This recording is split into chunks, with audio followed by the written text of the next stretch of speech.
Olá, você que está nos acompanhando, estamos recebendo hoje o professor Anderson e a professora Roberta. Que prazer estar recebendo vocês hoje aqui mais uma vez. É um prazer sempre nosso, né? Uma satisfação estar aqui com vocês e poder colaborar mais uma vez com o programa e falar um pouquinho do Enem, falar um pouquinho da nossa adaptação a essa nova realidade social. E professor Anderson, como foi que o AIR Medicina se comportou durante esse período tão difícil para todos nós? Prazer estar com vocês, com os telespectadores da TV Grão-Pará, é sempre uma honra e prestígio para nós do AIR. Foi um momento difícil, nós sabemos disso. Nesse momento pandêmico, mexeu com o psicológico de todo mundo, mas no que tange ao AIR Medicina, o impacto, digamos assim, foi menor, porque, de certa forma, o AIR se preparou para isso, né? Em todos os sentidos, tanto com o amparo psicológico, quanto com as aulas, né? Que não foram mais presenciais, foram impedidas de serem presenciais pela questão pandêmica, mas a nossa EAD, nossas aulas à distância, funcionaram de forma maestral e diminuiu, de certa forma, os impactos aos nossos alunos. Professora Roberta, você que é acostumada nesse contato diário com os alunos, né? Contato físico mesmo, quando chega lá, vai pelos corredores cumprimentando todo mundo, trabalhar esse período pela plataforma, foi muito difícil, é muito diferente? Realmente é uma adaptação. O ser humano é adaptável, mas emocionalmente não tem como dizer que nós não sentimos. Porque apesar de nós permanecermos com as aulas, com os horários, com as correções, o trabalho em si não mudou, mas a falta de contato físico e a própria tensão, ansiedade que gera na gente, gera nos alunos, nos pais, isso mexeu conosco. Então, assim, a cada término de aula era muito comum que nós ficássemos de 30 minutos a 1 hora conversando com os meninos, falando sobre saudade, claro, mas falando sobre o que fazer no dia a dia e como é que nós poderíamos substituir essa presença pela tentativa de emoções diferentes, para amenizar mesmo essa dor, essa falta do abraço, do beijo. E graças a Deus a gente conseguiu e está conseguindo bem durante esses meses. E professor Anderson, e esse mês de julho, vai ter férias para os alunos do AIR? Vai ter férias, mas antes do descanso, teremos o curso nas férias, né? Já começou dia 29? Dia 29 de junho e vai até dia 10 de julho. Aí sim o povo vai para o descanso, merecido, obviamente. Algumas instituições optaram por antecipar as férias. O AIR se preocupou em manter a rotina de estudo, inclusive psicologicamente. E mantemos o calendário, levamos até junho normal, 29 de junho, começaram as férias, vai até 10 de julho, pela manhã e pela tarde. E a gente costuma sempre dizer que é o curso sempre completo, porque ele, nesse momento pandêmico, quanto mais próximo da rotina dele, melhor. E professora Roberta, falando de Enem, a data foi alterada. A data foi alterada, só que nós ainda não temos essa alteração. A gente já sabe que não vai ser mais em novembro. Há, a expectativa para dezembro, para janeiro, até para maio do ano que vem, mas nada ainda definido. Sobre o conteúdo, continua o mesmo conteúdo? Sim, continua o mesmo.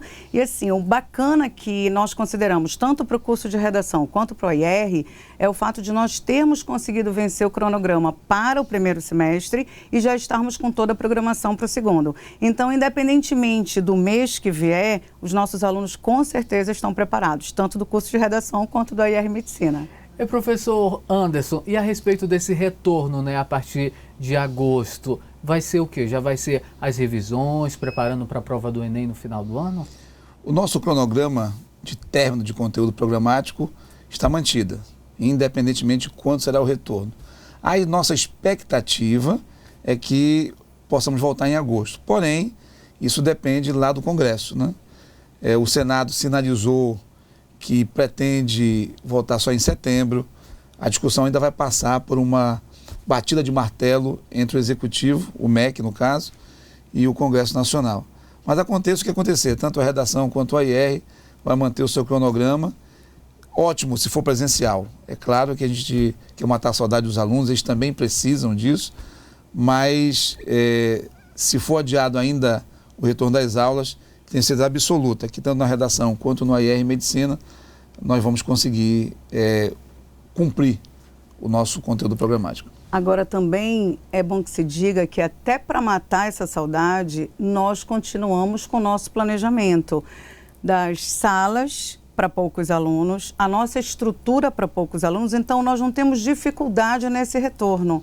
Exatamente porque nós não temos muitos alunos em sala de aula, então as exigências estão sendo cumpridas desde sempre, até antes da pandemia. Perfeito. Né? A distância entre carteiras, a presença do aluno em sala com a quantidade e também máscaras, luvas, tudo nós já providenciamos. Bem a lembrado. hora que nós estivermos autorizados para o retorno, estamos preparados. Bem, professora Roberta, nós passamos esses dias aqui por muitas mudanças, né? E assim, os professores, os alunos, quem vai fazer prova do Enem, sempre fica nessa decisão todos os anos, né? Querendo adivinhar qual vai ser o tema da redação. E você acha, como professora de redação, esse tema pode vir ser abordado na prova? Olha, Marquinhos, é sempre complicado falar sobre isso, né? Mas eu não digo a pandemia em si. Eu falo de mudanças culturais, sociais, mudanças psicológicas, adaptação, a própria readaptação do indivíduo. Eu acredito que passeando por aí é possível sim, não só para o Enem, como para as universidades particulares. Ou pode ser um tema que não tenha nada a ver com isso, não é, professora? Também, até pela expectativa que se gera, né, de repente, esperando muito acerca de toda essa mudança que foi assim, o teor do semestre, e certamente será do ano, pode ser que não tenha nada a ver com isso. E professor Anderson, mas falando de pandemia, pode ser que não venha esse tema dentro da redação, mas dentro da prova, em outras questões, com certeza serão trabalhadas. Eu acredito.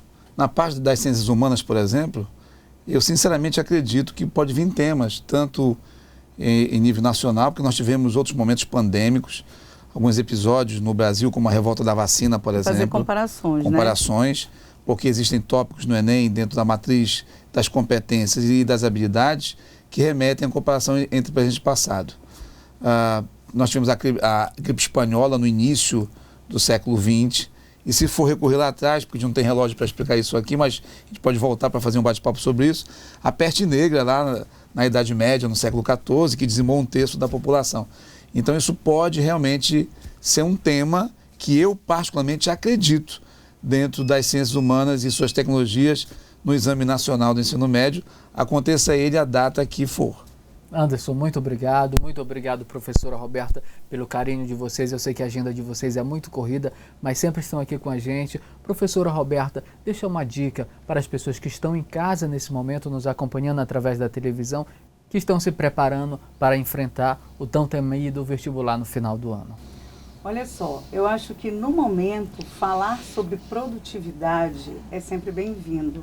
Principalmente para o aluno que está aí do outro lado e de repente ainda não conseguiu se adaptar a essa nova realidade, ou acredita que não consegue assistir às suas aulas nos horários e por isso se acha improdutivo e o ano já está perdido. Na verdade, não é assim. Essa adaptação está sendo para todos os alunos e para todos os professores também.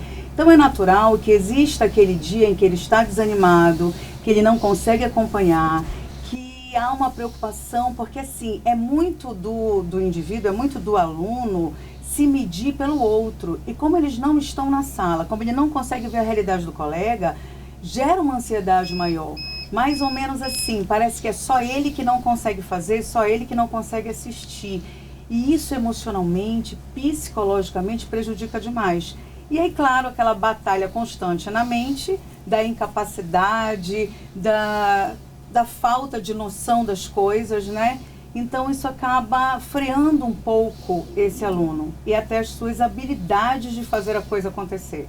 Meu conselho é que ele não se deixe levar por esse pensamento e consiga sim assistir às aulas nos seus momentos, preferencialmente as aulas ao vivo, se ele tivesse as aulas à disposição. Se ele não conseguir, as gravações e montar um cronograma dia após dia para que ele consiga cumprir. E o que ele não conseguiu cumprir, que ele consiga durante a semana, mas sem culpa, que ele consiga se perdoar pelo que ele ainda não conseguiu fazer. E assim, pensar positivo, pensar que ele vai conseguir sim, e estudar e no final do ano passar. Claro, ainda temos muito tempo, né, Temos professora? muito tempo para fazer a coisa acontecer. E não é perda de tempo, né? Não é, dá pra gente fazer, dá pra gente organizar, dá para os meninos se organizarem, fazerem os seus exercícios, atividades, provas, sempre dá tempo. Professor Anderson, como cientista político, deixa uma dica para todos os nossos telespectadores nesse momento. Aproveitar a grande audiência da TV Grão-Pará e dizer que esse realmente é um ano delicado, mexeu com a economia, mexeu com a sociedade de modo geral, mexeu com o psicológico e, obviamente, epicentramente com a saúde, né? Mas, cabeça no lugar, sobretudo aos estudantes, que o nervosismo, que nem falou a professora Roberta, é normal isso acontecer. Eu costumo dizer para eles que o grande inimigo hoje está aqui, né? E sem menosprezar ou subestimar o inimigo real, que é o vírus, né? Mas o psicológico, ele é fundamental nesse momento. Os amigos, ainda que à distância, a família é fundamental para esses estudantes no sentido de apoio. E aproveitar também ousadamente, você é um pouquinho abusado, dizer que o AIR Medicina está de braços abertos, o curso de redação da professora Roberta Macedo também. De um lado fico triste, por outro tranquilo. E quando digo tranquilo, porque o AIR Medicina, como disse a professora Roberta, e o curso de redação também, independentemente da questão pandêmica, já trabalha com 40 alunos por sala, não são carteiras, são mesas, nós não usamos microfone, então já é uma família reduzida. Nós temos essa estrutura, não é, de uma pedagogia diferenciada. Mas dizer para os outros alunos também que estamos de braços abertos, o aluno da rede pública, o aluno de outras instituições, força, coragem, não se deixe abalar, e o vencedor vem daí, das dificuldades. E aconteça o que acontecer, você tem que correr atrás do seu sonho, sobretudo no que tange aos estudantes. E aos pais, fundamentalmente, os meninos e meninas vão precisar muito do apoio de vocês. Muito mais que cobranças, o abraço nesse momento, ele é o melhor remédio. O abraço, que eu digo, diga-se de passagem, não necessariamente físico, por conta da compreensão, o abraço do apoio, não é? E não esquecer, obviamente, mesmo nas voltas às aulas, cumprir as regras, né, e os protocolos de afastamento, de uso de máscara, do álcool em gel e, obviamente, de prudência. Nesse momento é prudência. Tá ótimo, então. Entendemos, professor. E o DigiShow continua. Um grande abraço.